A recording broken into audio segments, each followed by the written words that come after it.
En zo begint de Milieuboord van de maand tussen de buien terug om het eerste proefdagje. Op zoek naar afval. Ja, ik zo wat.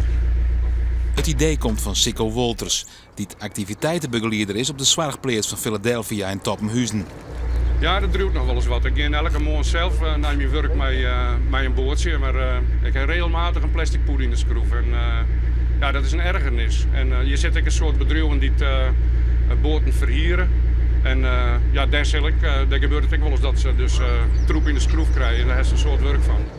Een soort afval vinden we van de morgen nog net. Maar toch gaan de cliënten van Philadelphia, mensen met een verstandelijke behinding, het wel uitzien.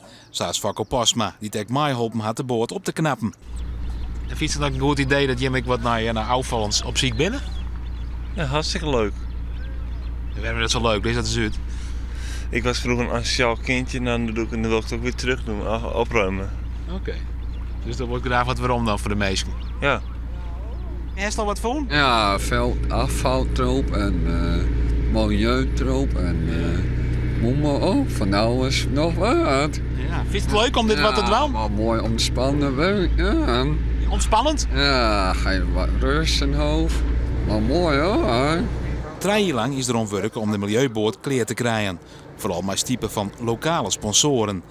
Philadelphia krijgt zo meer mogelijkheden voor dijbesteding voor haar cliënten.